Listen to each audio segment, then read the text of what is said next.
Por parte del señor rector y por parte nuestra, por el hecho de que el viernes, por circunstancias totalmente fuera de nuestro control, fuera de nuestro alcance de resolver, hubo necesidad de suspender la sesión de trabajo. Desgraciadamente, en esta ocasión que suspendimos la reunión, pues nos obliga a no ver algunas cosas que vamos a ver la próxima semana directamente conmigo. Lo vamos a tratar el lunes siguiente, porque no quisiéramos, desde luego, restarle tiempo al ponente de esta tarde, quien trabajará con ustedes el día de hoy y mañana, por razón de que él se tiene que regresar a la Ciudad de México a atender algunos otros asuntos, y se quedará a cargo de las sesiones de taller el licenciado Felipe Solís. Pero el tema fundamental durante estos 2 días va a ser abordado por el licenciado Sergio Elías Gutiérrez Salazar, quien es abogado egresado de la Universidad Nacional, de la Universidad de Nuevo León, estábamos restándole, realiza una maestría en Derecho, esto sí, en la Universidad Nacional, y realiza una maestría en Administración Pública en la Universidad de París, en Francia. Adicionalmente, quiero comentarles que el licenciado Sergio Elías Gutiérrez ha tenido la experiencia laboral muy importante en la administración pública. Él colaboró durante varios años en el gobierno de Nuevo León. Estuvo como director general de apoyo a estados y municipios en la Coordinación General de Estudios Administrativos de la Presidencia de la República durante el periodo de gobierno pasado. Y además, actualmente, además de ser el coordinador general de delegaciones estatales de ISSSTE, ha venido participando muy activamente en todo el proceso de la reforma municipal. Él ha sido asesor de diversos foros para que se llevara a cabo la reforma municipal, es decir, esta reforma del artículo 115 constitucional. Él ha participado en las comisiones legislativas de Cámara de Diputados, de Senado y del YETES, y de alguna manera ha participado muy activamente en estas cosas. Tiene diversos libros escritos sobre administración pública municipal, además de artículos publicados en revistas nacionales y extranjeras en materia de administración pública en general. La calidad, desde luego, del ponente es de las más elevadas en la materia de administración municipal, dada su vocación de servicio al servicio público, ¿verdad?, en esta materia. Él se va a hacer cargo de la unidad correspondiente a Derecho Constitucional y Reforma Municipal, que ustedes abordarán durante el transcurso de esta semana. Como les mencionaba, el taller de trabajo que ha sido diseñado en esta unidad ha sido diseñado por el licenciado Sergio Elías Gutiérrez y el licenciado Felipe Solís, quien vendrá el día miércoles a coordinar con ustedes el trabajo de taller en la materia, en el tema específico que el licenciado Sergio Elías Gutiérrez ha elegido.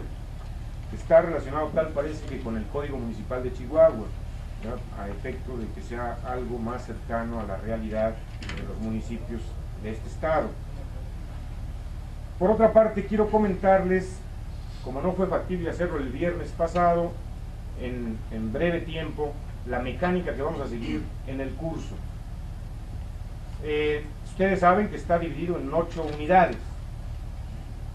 Cada unidad va a estar a cargo de un ponente especialista. Tuve oportunidad de tratar muy de largo, no obstante que él en este momento no está involucrado directamente en la materia. Decidimos invitarlo porque es una de las personas que en esta área de la reforma municipal está calificado como de los mejores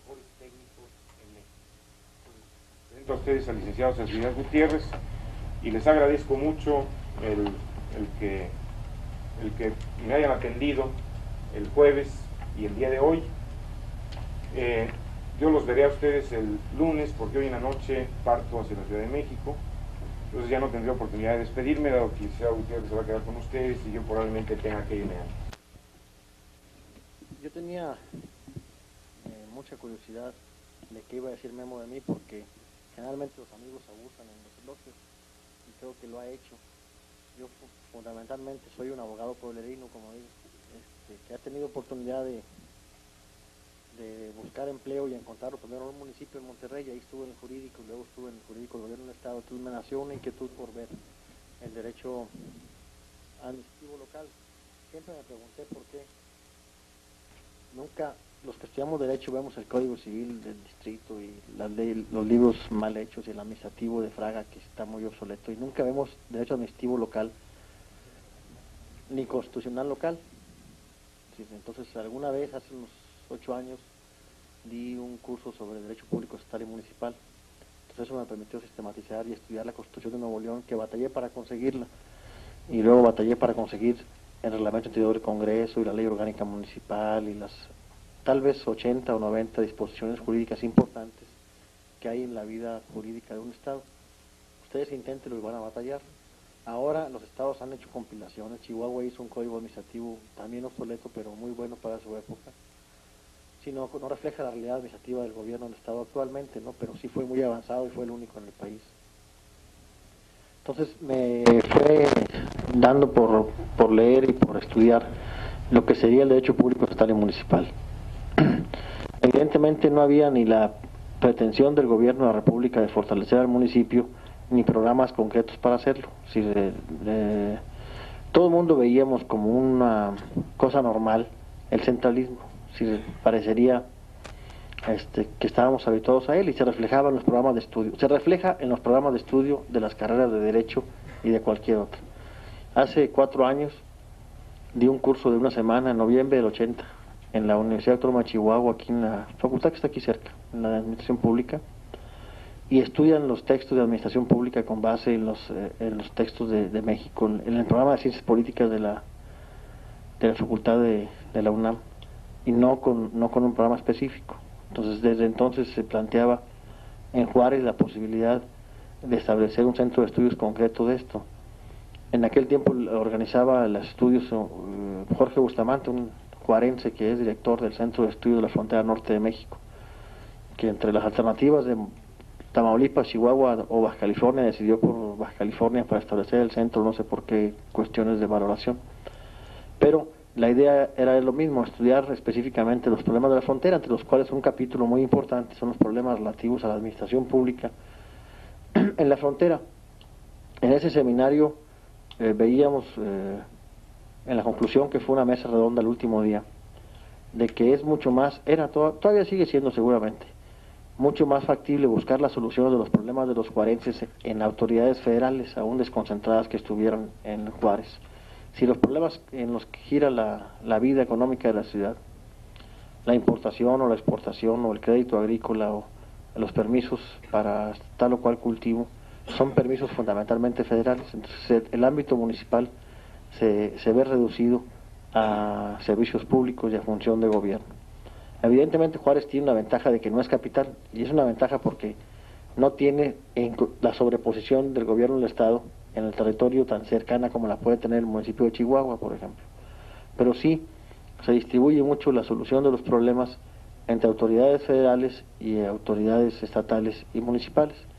En la frontera era común agravar esto con lo que se llamaba Juntas Federales de Mejoras Materiales, que eran un engendro que ahora descubro leyendo hoy en la mañana unas cosas, que viene desde Juárez, que estableció un 3% de impuesto a las importaciones para permitir que las ciudades fronterizas, yo que después de que pasó por Juárez se le ocurrió eso, combatieran la insalubridad y hicieran obras que el tráfico de mercancías necesariamente genera un costo para la ciudad, genera una población flotante y una circunstancia que no se da en un municipio interior, por ejemplo.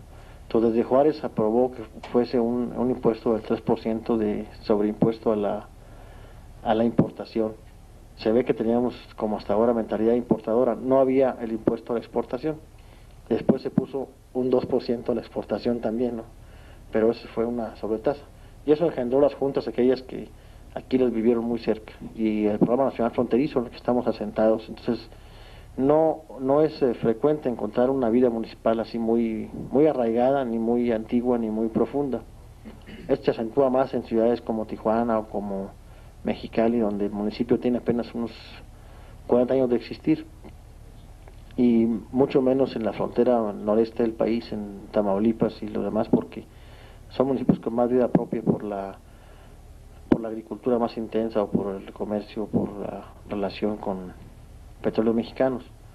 Entonces, les señalo esto porque quisiera agradecer a la universidad y a su rector y a su cuerpo docente y al secretario de Gobernación que me den la oportunidad de volver a estar en Juárez en una actividad académica. También la vez pasada fue netamente académica.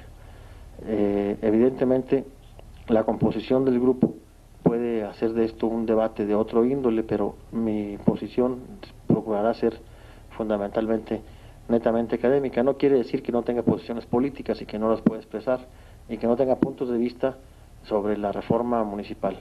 Evidentemente es un tema que será objeto de mucho más análisis en el transcurso del tiempo, en tanto que como todo proceso de adaptación constitucional no madura en el momento de su promulgación. Y aquí empiezo mi exposición. Yo alguna vez me pregunté, como muchos, por qué era tan reformada la Constitución mexicana y por qué es la única Constitución del mundo tal vez que tiene más reformas que artículos, muchísimos más reformas que artículos.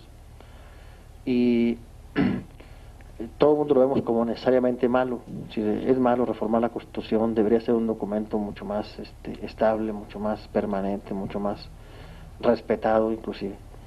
Y luego nos viene a la mente la comparación con los vecinos de ustedes, que además tienen creo que 20 enmiendas en 200 años. Si no, es una Constitución que ha garantizado la mayor libertad y la mejor democracia y el mejor perfeccionamiento institucional en el mundo, que además yo creo que es de las más antiguas vigentes. La americana apenas tiene 20 ajustes, pero alguna vez un célebre juez que se llama el juez Marshall dijo que Estados Unidos se rige por la Constitución, pero la Constitución es lo que los jueces quieren que sea. Entonces tiene un sistema judicial diferente que el nuestro, y las adaptaciones e interpretaciones constitucionales se dan en los tribunales, y en México no es frecuente que tengamos, salvo la jurisprudencia, que tiene un valor bastante relativo y que no es muy extensa, y sobre todo en derecho administrativo, no tenemos una posibilidad de interpretación constitucional tan amplia como la que tienen los americanos. Además, aquí el principio de Otero de limitar el efecto de la sentencia de amparo al quejoso no permite los cambios fundamentalmente en la Constitución, sino se ampara al que se defendió, y los demás se quedan desprotegidos. Entonces no se ha generado toda esta corriente de innovación constitucional que podría haber sido de no haberse ocurrido al señor Mariano Otero inventar la fórmula que ustedes conocen como de relatividad en la sentencia de amparo, ¿no? Si no me acuerdo mal. En consecuencia, nosotros tenemos una Constitución que es escrita y que dice Tela Ramírez que era rígida, ¿no? Que rigidez significa en principio una cierta dificultad para cambiar sus contenidos. Era escrita y era rígida, o es escrita y es rígida. La rigidez en México no nos ha prohibido, nos ha impedido para hacerle muchos cambios, derivados fundamentalmente de la estructura del sistema político, que permite que la mera iniciativa del presidente soporte que se ponga en juego toda la maquinaria que se llama Congreso Constituyente Permanente, y que se pueda adecuar la Constitución. Yo lo veía con reserva y lo veía con recelo, y lo criticaba, la reforma constitucional. Critico muchas de ellas que son absolutamente innecesarias e inocuas, pero en este caso yo creo que no es así. En principio, a los mexicanos nos entró con mucha fuerza lo que se llamó el constitucionalismo social, el constitucionalismo en el siglo pasado. Si nosotros hacemos cuentas, nosotros accedemos a la independencia apenas 20 años después de que Estados Unidos había dado al mundo un ejemplo de democracia y de claridad política y constitucional, con un texto que se llamó la Constitución de Estados Unidos de América, que fue de 1793. y después de la Revolución Francesa. Entonces, era inconcebible que un Estado naciera y no procurase tener su cuerpo constitucional. Y en este fenómeno México no fue ajeno. Y antes de ser independientes, antes del 21, habíamos tenido 14 intentos de hacer una norma constitucional. Es decir, cada caudillo, cada facción, cada grupo enarbolaba como un principio básico de su actividad política el darle al país una norma constitucional, el darle al país un orden constitucional que le permitiese acceder a todas las bondades que el constitucionalismo había permitido a Francia o Estados Unidos. Y teníamos muy cercano el ejemplo de Estados Unidos. Entonces no es difícil, lo vemos todos los que hemos participado de alguna forma en la política estudiantil, que es difícil que la gente se ponga de acuerdo sobre un planteamiento concreto. Entonces imaginemos un país buscando una forma de organizarse, una forma de ser, sobre todo cuando había pocas experiencias. Entonces encontramos que Tena Ramírez y casi todos los autores mexicanos de derecho constitucional establecen que teníamos dos alternativas para organizarnos políticamente: o decidíamos ser un Estado central o decidíamos ser un Estado federal.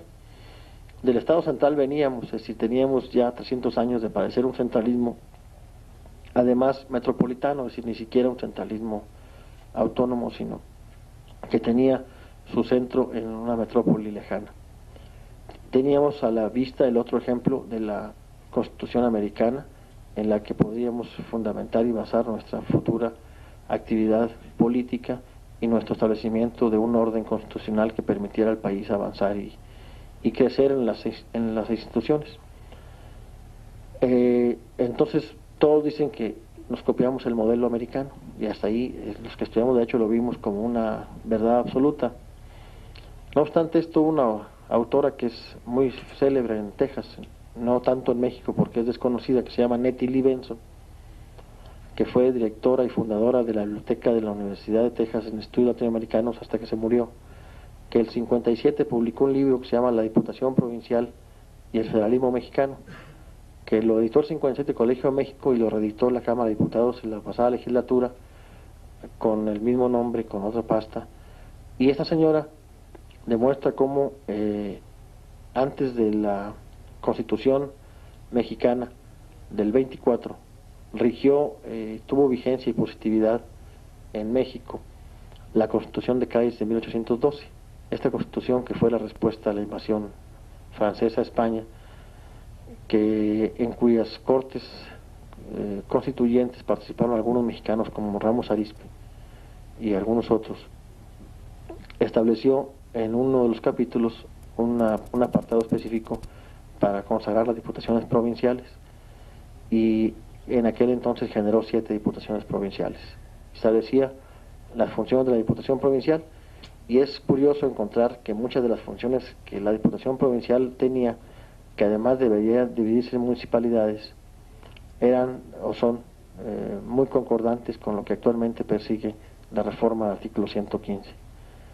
De entonces acá, del 57 para acá, es también frecuente que haya una corriente de los nuevos autores de derecho constitucional mexicano, como Carpizo y otros, que señalan como una verdad sabida que no es tan cierto que nos hayamos copiado la Constitución americana, que ya lo demostró la señora Nettie Lee Benson, y que lo que es más cierto es que hayamos tenido un germen constitucional importante para formar una federación en México.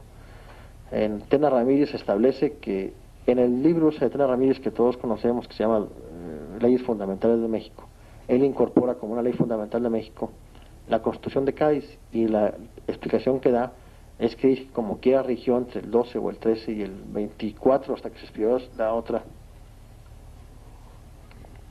tuvo una vigencia importante.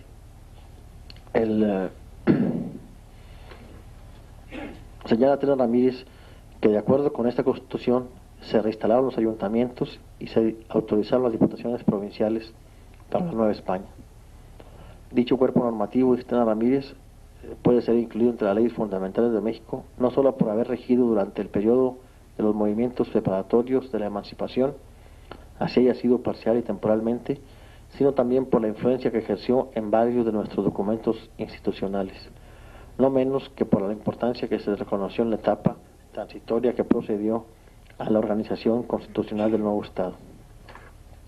El título sexto de la Constitución de Cádiz, que es muy extensa y les recomiendo su lectura porque era de una claridad política bastante...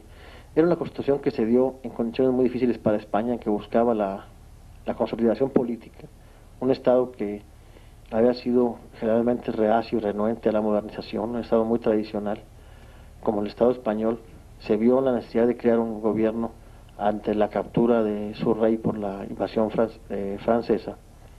En consecuencia, es un intento muy importante de consolidar un gobierno diferente al que tenían. También les recomiendo, si pudieran alguna vez, leer la Constitución Española nueva. Es bastante aleccionador y bastante interesante conocerla. Y si pudieran, además, hay un librito del Fondo de Cultura Económica que se llama La Constitución de la Monarquía Española, donde demuestra una tentativa constitucional muy importante que algún día en México tendremos que hacer, de tal vez plantearnos de lleno completamente la reforma integral y no parches como hasta ahora hemos venido dando. Es un fenómeno que a lo mejor no aceptaremos como inmediato, pero a lo mejor convendría una revolución así constitucionalista y redefinir las cosas. Y esta Constitución Española nueva también es muy interesante desde muchos puntos de vista. Es en cierta forma más federalista que nuestro sistema, con lo que se llaman las autonomías estas que dan por regiones. El título sexto establecía que para el gobierno interior de los pueblos habrá ayuntamientos, compuestos del alcalde o alcaldes, regidores y procurador síndico, y presididos por el jefe político donde lo hubiere, y en su defecto por el alcalde o primer nombrado entre estos, si hubiera dos. Y señalaba el artículo 321 las competencias. En los artículos 311 320 hablaba de la forma de elección y requisitos para ser miembro del cabildo. El artículo 321 hablaba de las competencias, tenía 9 fracciones, y decía que le correspondía al ayuntamiento la salubridad, seguridad de las personas, conservación del orden público, repartimiento y recabación de contribuciones, el cuidado de escuelas de primeras letras, la relativo al cuidado de hospitales, hospicios, construcción y reparación de caminos, calzadas, puentes y cárceles, y la de formar ordenanzas municipales del pueblo y presentarlas a las Cortes para su aprobación, y por último la de promover la agricultura, la industria y el comercio según la localidad y circunstancias de los pueblos. En esto, en cierta forma más avanzado, tenía mucho más diversidad, había sector, digamos, ahora sectorizando, educacional, sector social, sector productivo, sector gobierno jurídico. Si tenía más actividades, diversificación de actividades, y también inclusive de servicios públicos cuando hablaba de construcción y reparación de caminos, calzadas, puentes y cárceles. El mismo artículo 323, el mismo texto, establecía que los ayuntamientos desempeñarán estos encargos bajo la inspección de la Diputación Provincial, a quien rendirán cuenta justificada cada año de los caudales públicos que hayan recaudado e invertido. Desde ahí viene, yo creo, la tutela esta que se ejerció por los estados sobre las finanzas municipales, que fue el centro del debate en el constituyente del 17, ¿no? Desde entonces se estableció que la Diputación Provincial cuidaría el cómo habían recaudado y en qué gastarían los caudales públicos de los ayuntamientos. Hasta ahora tuvo una reforma importante, como luego veremos. El capítulo relativo al gobierno de las provincias y diputaciones provinciales señalaba, entre otras atribuciones, la que correspondía a la materia tributaria, a la materia hacendaria y a la materia de promoción de la educación. Esto nos demuestra que en México, a partir de esta, primeramente las Cortes aprobaron 7 diputaciones provinciales, y entre el 13 o el 14 que se establecieron las primeras y el 23, en México había 16 diputaciones provinciales, que fueron la división política básica cuando la independencia. Si cada provincia que tenía algunos visos de poder separarse de otra, promovía la creación de una diputación provincial para tener un gobierno propio. Entonces esto fue una verdadera tentativa en México por generar un poder político local.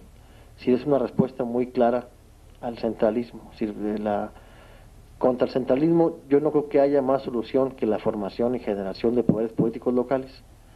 En México el proceso ha sido inverso, el poder político es muy concentrado, entonces no puede haber un nacimiento y florecimiento de poderes políticos locales. En esta época, evidentemente en la convulsión de la independencia, durante la guerra de independencia, no había una consolidación de una fuerza que ejerciera el poder en todo el territorio del país. Evidentemente, en zona de conflictos, las diputaciones provinciales agarraron su parte y generaron su capacidad de ordenar y dirigir la vida política en un territorio. Y todos conocemos la muy famosa frase de ustedes están muy lejos de ellos, pero quién sabe, de la hermana República de Yucatán, porque se quisieron separar. Antes se separó Jalisco, y antes se separó Tabasco y una serie de provincias más, y generaron una formación de un Estado nuevo.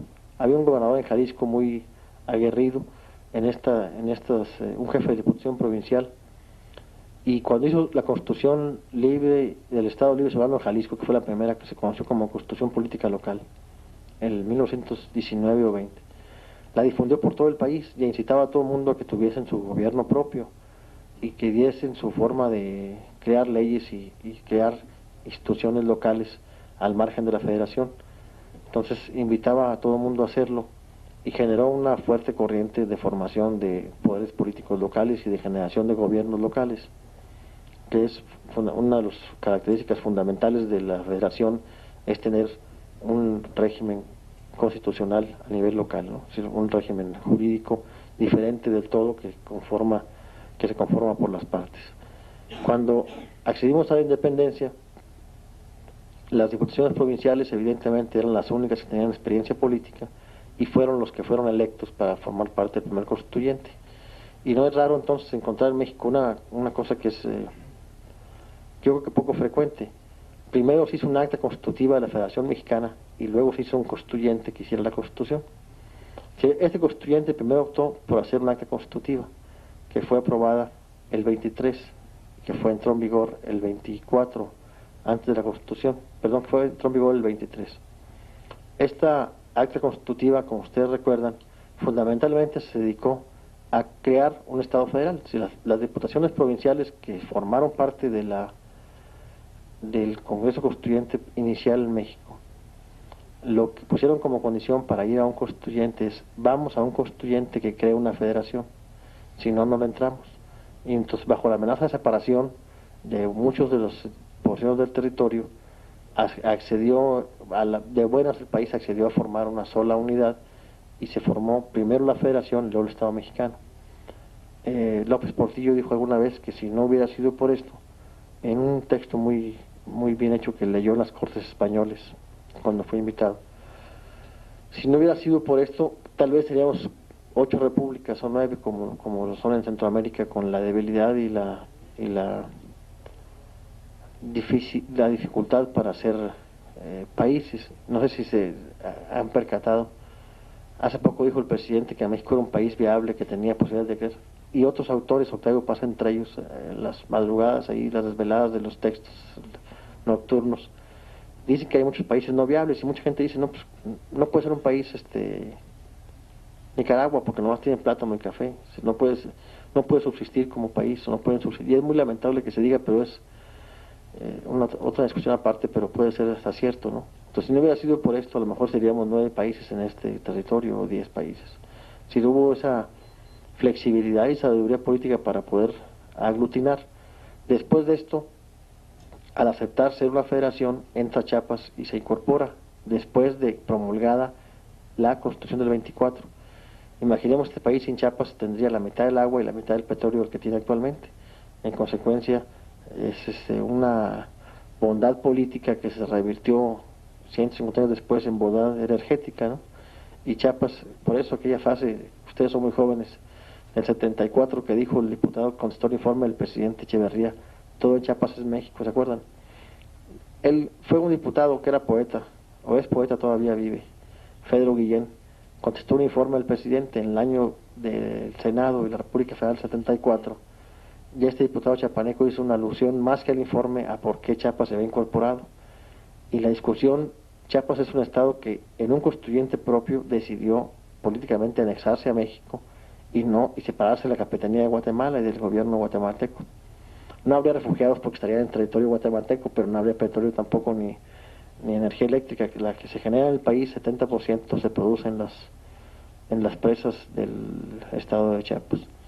Entonces, todas esas circunstancias nos hicieron ser un estado federal, Evidentemente no es ni con mucho una mera copia, sino es agarrar un texto y buscar la forma de vaciarlo. Por otra parte, otro autor, Gagiola, que es muy conocido, digo, muy poco conocido, pero interesante, en algún librito que tiene por ahí se llama Algunos problemas del Estado Federal, llega a afirmar que bajo el imperio de Iturbide, Esteban Austin se hizo mexicano y redactó parte de la parte correspondiente al sistema federal en la Constitución del 24, o que le ayudó a Ramos Arizpe a redactar la parte federal. Es el extremo de la negación de que tenemos raíces federalistas en México, llegándose al extremo de decir que el señor participó en la formulación del proyecto que fue en definitiva aprobado. No puede no ser no ser falso, pero lo cierto es que ya había la intención política de constituirnos en un Estado federal, de ser un Estado dividido en entidades federativas. Si no hubiera sido así, evidentemente hubo muchas tentativas de que no lo fuera, la monarquía de Iturbide, el centralismo de Santana, si no había costumbre. ¿Por qué o de qué dónde venían las tentativas? Yo creo que consolidado jurídicamente el sistema federal era muy difícil el gobierno federal, es decir, muy difícil gobernar desde una sola parte o crear una mentalidad y una costumbre y un hábito político a nivel local. Evidentemente la vida, lo que más importaba en aquel entonces era la actividad política, la consolidación de un Estado. Como ustedes ven, nunca se discutió en nuestro constituyente ni el acta constitutiva, ni del 24, ni del 36. ¿Para qué ser una federación? Siempre fueron argumentos de tipo político. Nunca se discutió un tema que es fundamental en la composición del Estado federal, el distribuir las cargas de trabajo, distribuir las competencias. Es un tema central, toral, en un régimen federal. ¿Qué le toca al todo y qué le toca a las partes? Y en Estados Unidos sí se discutió, y se discutió que el comercio debería ser regulado por el gobierno. Ya tenía desde entonces una mentalidad expansionista y una mentalidad comercial. Los estados que la conformaban, fundamentalmente los más ilustrados que venían de origen irlandés o inglés en el noreste de Estados Unidos, tenían claro la regulación comercial. La independencia mucho tuvo que ver con una independencia económica de Estados Unidos, no necesariamente política como la nuestra fue más política, yo creo.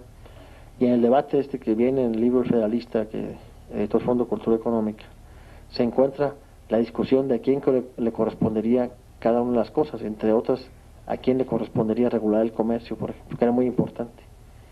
De ahí la prohibición, se decidió que fuera la Unión y que se prohibiera las trabas que se ponían a la libre circulación de mercancías, que también trae nuestro artículo 117 constitucional, que nunca entendimos por qué aparecieron ahí.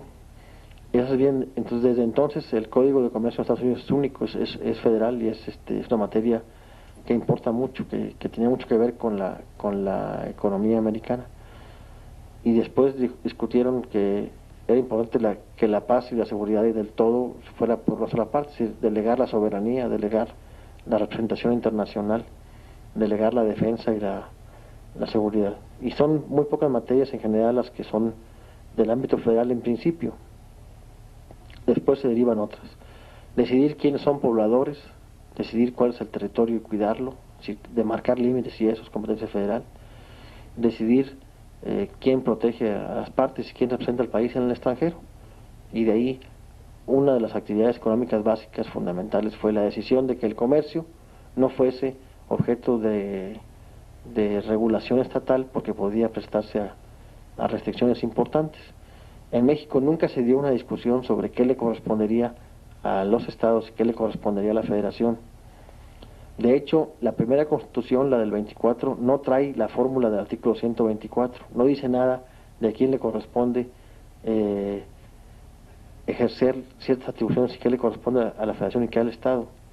En unas actas de reformas importantes, Mariano Otero, otra vez, el 47, más bien antes de hacer el otro daño de la relatividad de la sentencia de amparo, siendo diputado, propuso una clarificación de las competencias constitucionales en un voto particular que trae también leyes fundamentales de México y que es muy hermoso. Entonces decía que cómo podía pensarse que en las altas tierras de la California y Arizona, ¿cómo le podemos decir desde el centro a los habitantes de la California o de Arizona que es muy bueno el centralismo y las bondades del centralismo, cuando tarda más de 2 meses o 3 meses el correo para hacer llegar una ordenanza? ¿Y cómo se podía gobernar desde un solo punto del territorio todo el país? Y decía que cómo se le podía vender la bondad del centralismo. Ustedes recuerdan, me voy a devolver unos 10 años, también un voto particular que es muy famoso de Fray Servando Teresa de Mier, ilustre regiomontano, que se conoce como Profecía sobre el Federalismo Mexicano. Cuando se discutió si éramos centralismo o federalismo, Fray Servando hizo un voto particular, ya habiendo perdido, que se llama así, donde decía: si nos federalizamos, las partes tendrán a separarse, y no tenemos la capacidad política para regular todo el territorio, y perderemos parte del territorio. Entonces, lo que fue un voto particular de Fray Servando se convirtió en profecía, porque ustedes recuerdan, Texas primero se separó de la Unión y luego se anexó a Estados Unidos. Fue un estado independiente 1 o 2 años, no recuerdo, y luego decidió como estado anexarse a Estados Unidos. Entonces, esta profecía sobre el federalismo mexicano se cumple después. Otro texto de Otero es muy importante al señalar que no era posible pensar en regular toda la actividad política, económica, jurídica, social desde un solo punto del territorio.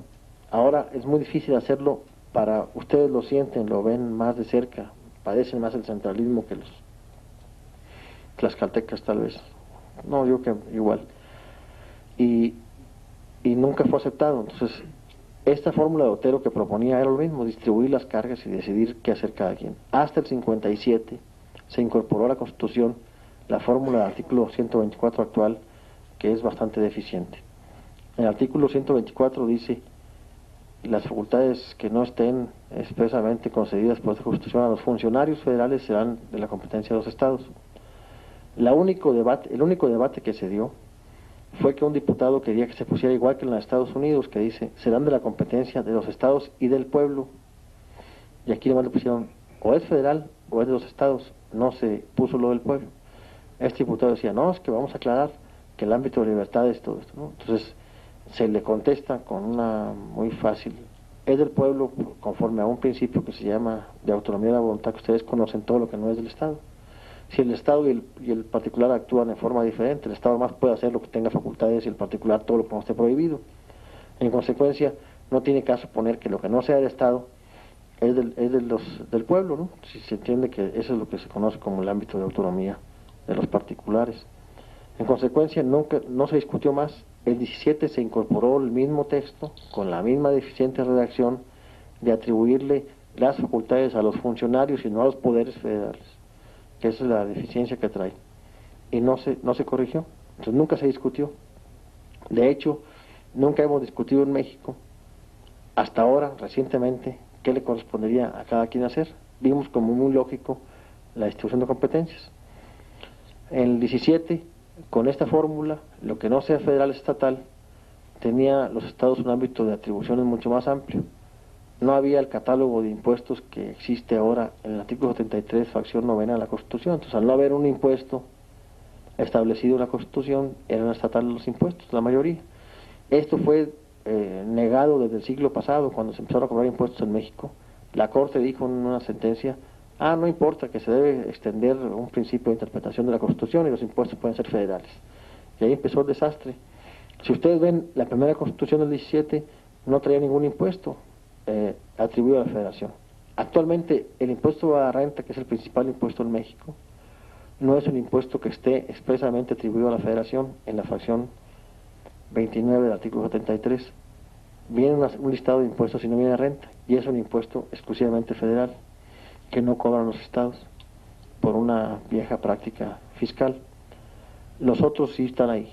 Ahora, nuestro sistema fiscal se ha simplificado tanto que de hecho tenemos 2 impuestos, ¿no? O 3: renta, IVA y importación y exportación, que generan la gran masa de ingresos fiscales, más los impuestos locales que serán objeto aquí de amplísima discusión con Hoyo Dadona y Arturo Caleros. Pero entonces, tampoco el 17, la Constitución tenía otro objetivo, tenía el objetivo de crear el nuevo Estado revolucionario o el de consolidar un estado de cosas diferente, y fue un objetivo más social que político. Entonces la discusión fue muy amplia, fue muy intensa en lo que era el artículo 27 constitucional, el artículo 130 de la libertad religiosa y la prohibición a los curas, y también muy intenso en el 115, pero nunca se discutió el punto toral, a mi juicio, del federalismo, si es que le correspondería hacer a cada quien, cuáles son las cargas que debe tener cada quien. Así llegamos al 17. Estoy más o menos siguiendo el programa. El programa no decía antecedentes históricos, pero a mí me parece muy importante enmarcarlos para entender cómo el municipio aparece. El siglo pasado el municipio casi no apareció en el fenómeno constitucional, no nos preocupaba. El problema era, aparecía la federación y los estados, y muy tangencialmente se hacían referencia a los municipios, como para que alguna constitución del 57, algún proyecto decía que podían cobrar impuestos.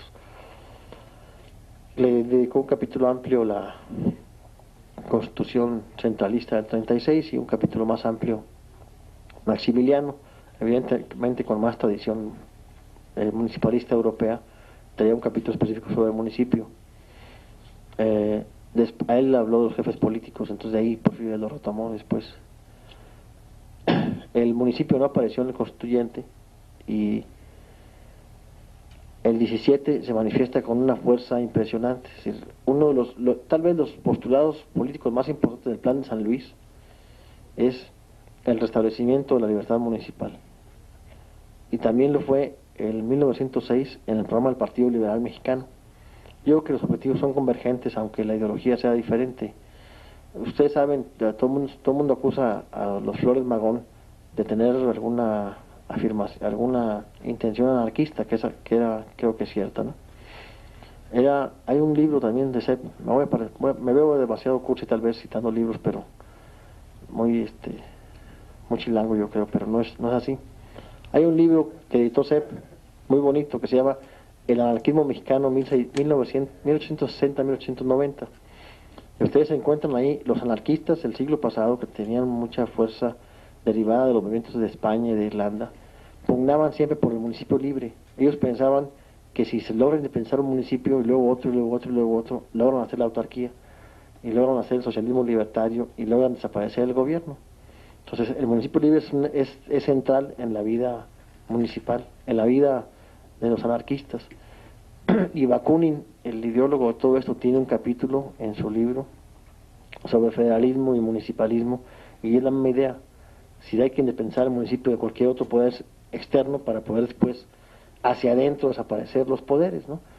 Entonces hay una fuerte tendencia anarquista en los planteamientos de los Flores Magón del Partido Liberal Mexicano del 6, y también indudablemente democratizadora en Francisco y Madero, pero yo creo que fue más fuerte la del anarquismo. Entonces el municipalismo o el municipio libre como postulado político tiene este gran ingrediente de separar las cosas, de hacer un sistema más autárquico, más hacia adentro y más en imposición. Y yo creo que fue, aparte de lo del sufragio efectivo no reelección, que fue la bandera fundamental del movimiento antiporfirista, la bandera política central sin duda lo constituye el municipio libre como reforma política importante, como una reforma al estado de cosas imperantes, es decir, a dividir las funciones entre la federación y los estados, introducen un elemento que no existía. Es decir, qué le corresponde también al municipio y qué papel va a tener el municipio en la vida de la jurídica y política del país. Carranza se ve obligado el 14 en Veracruz a expedir la ley del municipio libre en diciembre del 14, como antecedente inmediato de la iniciativa de ley que contempla ya el artículo 115, con la deficiencia que tuvo hasta hace algunos días y que tal vez para muchos siga teniendo. Entonces el municipio se convirtió en bandera política, en una bandera. El municipio se asocia a libertad, se asocia a la posibilidad de elegir y de escoger y de actuar en forma independiente. y se asocia a un autogobierno más cercano. Evidentemente, en épocas de convulsión, ustedes recuerdan cuando Carranza expide este decreto, estaba invadido el país por los americanos. Él estaba con su gobierno salido de Veracruz. Entonces, tal vez sea un llamado a generar una fuerza política que no existía, la fuerza política que podía derivarse de la autoridad municipal o de la autonomía municipal que generaba por una ley como primer jefe de las instituciones, y tal vez por esta fuerza política combatir la usurpación que se daba de Victoriano Huerta, ¿no? Entonces, es el municipio, yo creo, en este sentido, o en su tradición histórica, un ente fundamentalmente político. Ahora, es usual decir que el municipio es un prestador de servicios públicos, y el profesor Gabino Fraga nos echó a perder la vida 20 años en la definición del municipio, porque dice: el municipio es la forma en que el Estado descentraliza los servicios públicos correspondientes a una circunscripción territorial determinada. Ni es una descentralización de servicios públicos, ni el Estado la otorga. Si el municipio nace en el Constituyente 17 junto con el Estado y con la Federación, entonces el Estado se da la descentralización cuando una parte se quita algo que le corresponde y lo deja en otro ente diferente. Y aquí, por efectos de un fenómeno constitucional que fue muy debatido cuando veíamos teoría del Estado y constitucional, de la ficción jurídica del Estado, nace al mismo tiempo. Entonces el Estado no descentraliza nada, y menos exclusivamente servicios públicos. En consecuencia, la definición de Fraga, que también le incurre Tena Ramírez en el mismo error, era como el municipio como una forma nada más de descentralización, que a fin de cuentas es una forma de organización administrativa y no política. En la distinción que se hace, descentralización es una forma de organización administrativa, y en cambio organización política jurídica es una forma de organización política, ¿no? La división en tres partes del poder público es diferente. Entonces, se consideró, bueno, el municipio nace para administrar servicios públicos que el Estado se centraliza para un efecto territorial determinado. Esto no es totalmente cierto, es decir, lo podemos constatar. El municipio tenía más ingredientes de búsqueda de la autonomía política y de un poder político local que de gestión de servicios públicos. En México nunca hubo, o no hay, una tradición así de la administración pública mexicana, con todo y que tenga muchos años, como Estado promotor del desarrollo, o como Estado que gestiona y promueve servicios públicos o bienestar social, tendrá 50 años, tal vez de calles para acá. Siempre la discusión en México fue del orden político, siempre fue la consolidación de un gobierno. Era muy poco frecuente encontrar en el gobierno actividades promotoras del desarrollo económico. Era más bien un Estado policía, todo el siglo pasado y aún en los principios de este. Entonces era poco probable pensar que se pensara en el municipio como una entidad que se iba a dedicar a administrar servicios públicos. El municipio fue concebido como una instancia de autonomía fundamentalmente política, ¿no? Para dirigir la vida de una colectividad. Además, ustedes recuerdan las tropelías de los jefes políticos y de las policías rurales y eso del porfiriato. Lo que era muy importante era atribuirle al municipio la función de policía, la función de seguridad pública, la función de reprimir. En la mañana, comiendo a mediodía, veíamos que para Max Weber el Estado fundamentalmente es la represión legitimada y organizada, ¿no? Es decir, el Estado tiene el monopolio exclusivo del uso de la fuerza legal, ¿no? Entonces, en un municipio también importa mucho. El problema que trae en Chihuahua es un problema derivado de la policía, ¿no? Es un problema que tiene mucho que ver con el uso que se le da a la policía. Imaginemos si esta policía tiene la jefatura no en Chihuahua, sino en otra parte distante, por no decir en la capital de la República, entonces que toda la policía del país estuviera mandada por una parte. La gente siente que lo que debe elegir o lo que debe cuidar mucho es quién usa la fuerza del Estado para controlar la sociedad. Si es una discusión muy vieja, ¿por qué el Estado puede reprimir? Lo vimos en derecho penal, bueno, ¿por qué el Estado puede matar cuando se aplica la pena de muerte, ¿no?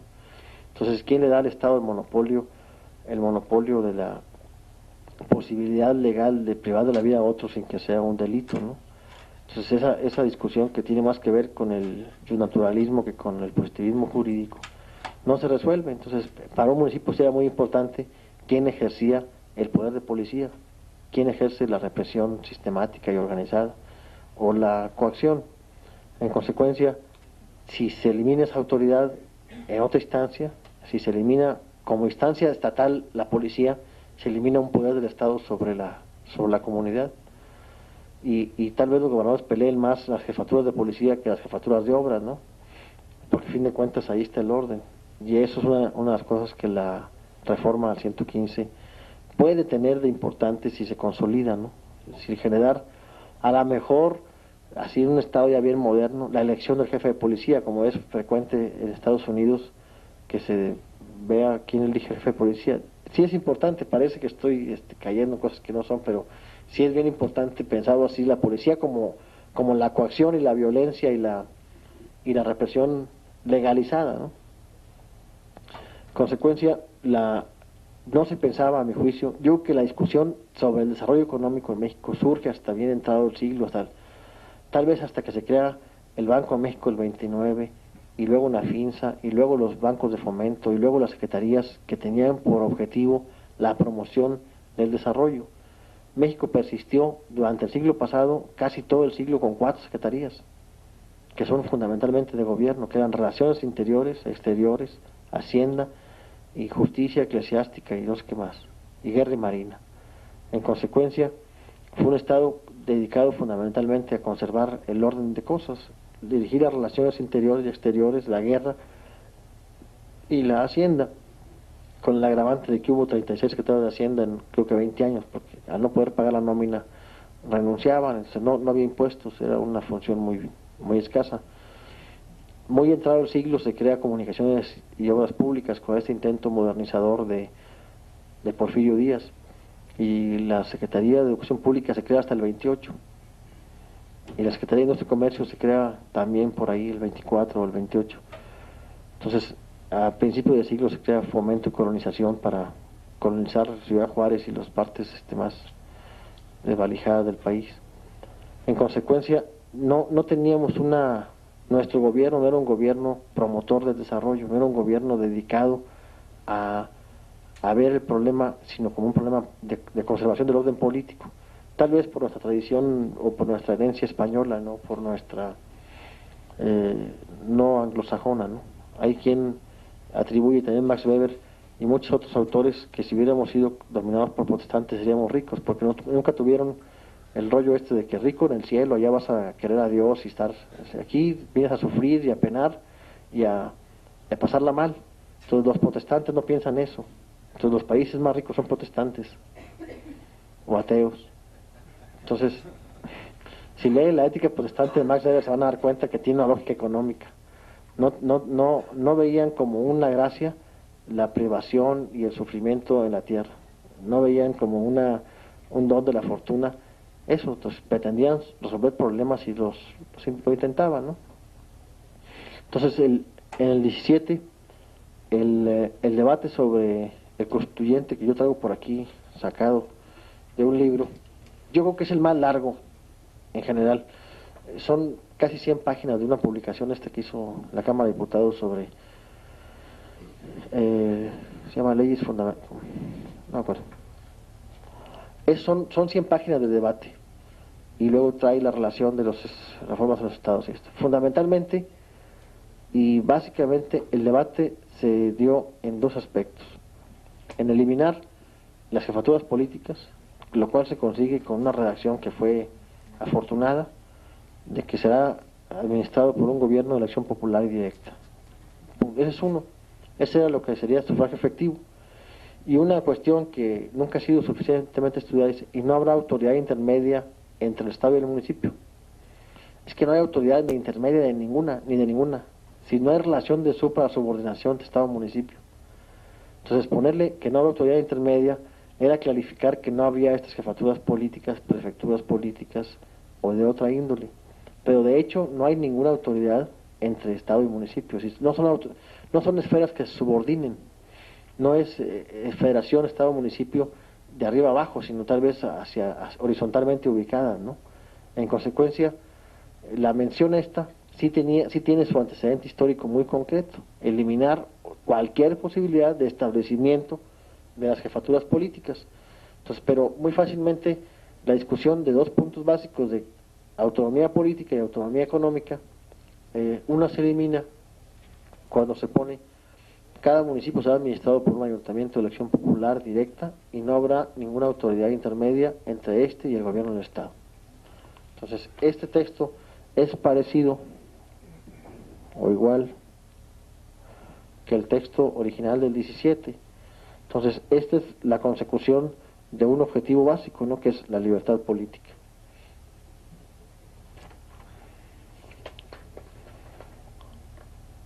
Sí, el artículo 5 en su redacción original decía: cada municipio será administrado por un ayuntamiento de elección popular directa y no habrá ninguna autoridad intermedia entre este y el gobierno del Estado. Y la fracción segunda: los municipios administrarán libremente su hacienda, la cual se formará de las contribuciones que señala la legislatura de los estados y que en todo caso serán suficientes para atender a sus necesidades. Este fue el texto aprobado. Aquí hubo una discusión que fue la más intensa. Evidentemente, por primera vez estaba en presencia de la posibilidad de dar una realidad a la autonomía municipal, haciéndola económicamente suficiente. En este caso hubo varias posiciones. Unos pugnaban porque se eliminara la que se formará con las contribuciones que dicta la legislatura de los estados, que serán suficientes para atender sus necesidades. Algunos decían: aquí está el vicio, eliminamos la fracción primera. Si la legislatura va a legislar sobre la vida municipal, ya lo tuteló y ya se convirtió en una autoridad superior. Entonces algunos proponían con muy buena voluntad que el municipio cobrara todos los impuestos y que éste repartiera. O sea, bueno, es la parte estatal y es la parte federal. Entonces otro decía: pero sí, pero que se forme una comisión supervisora, porque cómo el municipio va a cobrar y cómo vamos a ver. Ah, no, el supervisor va a ser el que va a... Había mucho celo por la autonomía política, entonces no se pudieron considerar posiciones, y lo más claro fue conseguir que se mencionara así como gran logro político que en todo caso serán suficientes para cubrir sus necesidades, que es lo que ha venido siendo así como un programa de acción, pero no una realidad. Si los municipios administrarán libremente su hacienda, la cual se formará de las contribuciones que señalen la legislatura de los estados y que en todo caso serán las suficientes para atender sus necesidades. Entonces se admitió que fuera la legislatura quien fijara cuáles eran las contribuciones, pero con la obligación de que se pusiera que serían suficientes. Y la suficiencia presupuestaria no existe ni en Estados Unidos, ni en Suecia, ni en el Vaticano, ni en ninguna parte. Es decir, es una mera declaratoria de intención, pero sí muy importante para que no fuese escatimados los ingresos municipales. De ahí a la fecha se le dio la otra facción que tenía que ver con el municipio decía: los municipios serán investidos de personalidad jurídica para todos efectos legales. Facción tercera, y luego decía: el Ejecutivo Federal y los gobernadores tendrán el mando de la fuerza pública del municipio donde reside habitual o transitoriamente. Si esta redacción se conserva, que no me acuerdo, no debería haber policía municipal en Chihuahua. Pero si se conserva la redacción, podría no haber policía municipal en Chihuahua. Sí. ¿Por qué es esto? Precisamente para darle la primacía política, ¿no? O sea, la fuerza pública es la expresión del poder. Entonces, donde reside el presidente y donde reside el gobernador, aunque fuera transitoriamente, tendrán el mando de la fuerza pública. En consecuencia, también era importante. Y ya de ahí en adelante no había ninguna otra referencia al municipio mexicano en la Constitución. Era la única referencia. Se le dio autonomía política al haber sido electo por elección popular directa, se le da personalidad jurídica y supuestamente un patrimonio propio, que son los tres atributos básicos que la doctrina le encuentra a las figuras descentralizadas: autonomía técnica, dice Gabino Fraga, personalidad jurídica y patrimonio propio. De ahí que piense o que ahí que asimile el municipio a la descentralización, pero son figuras que no tienen nada que ver entre sí, ¿no? No es comparable, ¿no? Entonces, el 17 se consiguió eso, se vio como un gran avance y fue hasta... ¿Te vas? Casi no.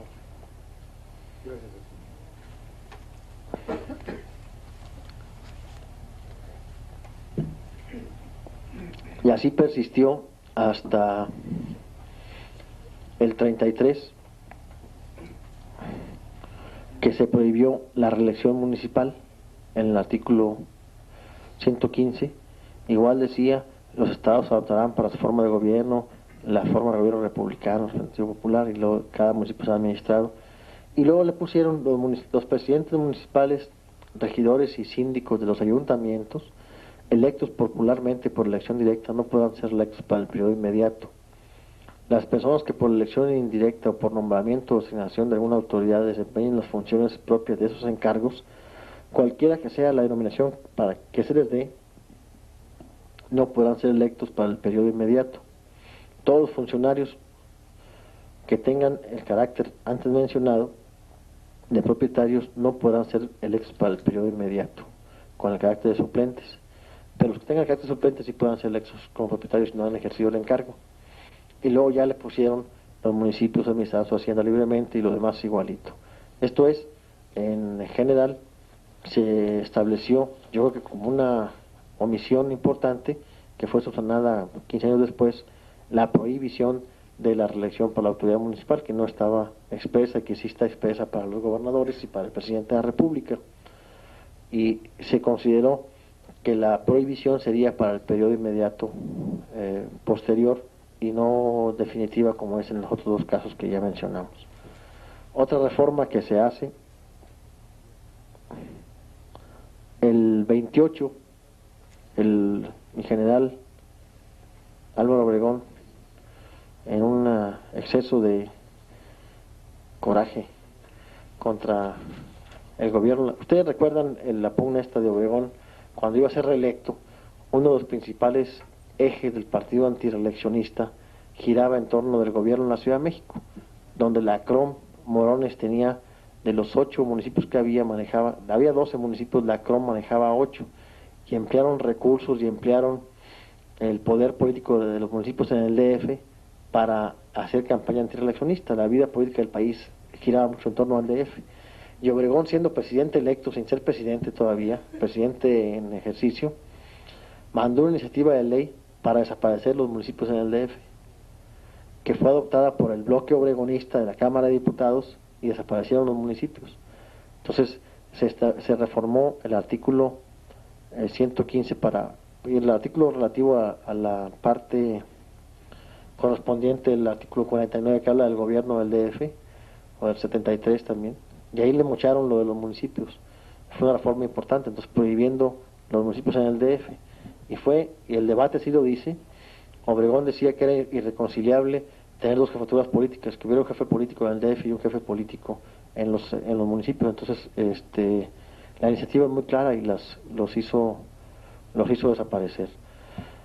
Es poco usual que un presidente electo haga iniciativas. No se esperó ni siquiera entrar, desapareció los municipios de la vida política. Tal vez sería otra la vida del DF si hubiese autoridades municipales, tal vez sería otra la configuración política del país a partir de la lucha política del DF, ¿no? Pero en un exceso así de rencor personal contra Luis Napoleón Morones, les desapareció los municipios, ¿no? Ustedes recuerdan que se opuso a la reelección de Obregón, ¿no?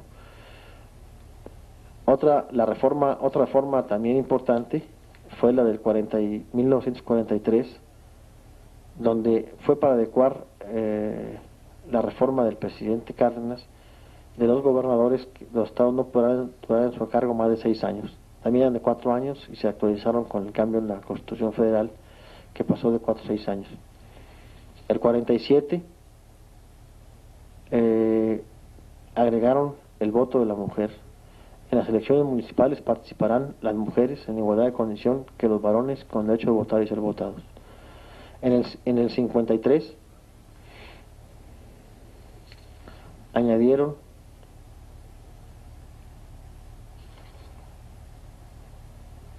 No, esta elección perdón, la elección municipal fue cuando Ruiz Cortines fue el 53. Fue cuando cambiaron eso. Y el 43 cambiaron los gobernadores.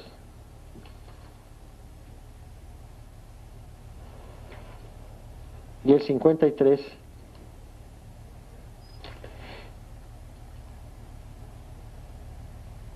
le cambiaron la redacción de la prohibición para mejoraron la redacción de esto de las elecciones directas e indirectas.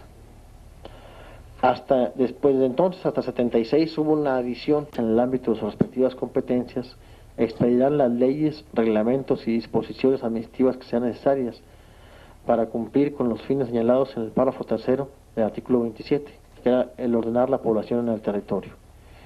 En lo que se refiere a centros de población y centros urbanos, de acuerdo con la Ley Federal de la materia, que fue lo que motivó que hubiese una Ley Federal de asentamientos humanos. Ustedes recuerdan que primero se intentó, y dos senadores, Luis M. Farías y José María Rivera Pérez Campos, dijeron que era de competencia estatal, que no tenía atribución en la Constitución, entonces cambiaron la Constitución para meter a la Federación en una materia como esta, entonces, y le quitaron la facultad al gobierno estatal. No se la quitaron, la hicieron concurrente. Hasta entonces, ustedes recuerdan que decía Tena Ramírez que había dos facultades concurrentes, educación y salud, y esta es la otra tercera concurrencia, más o menos expresa, que es la materia de desarrollo urbano. No sé si hay muchas más concurrencias o coincidencias.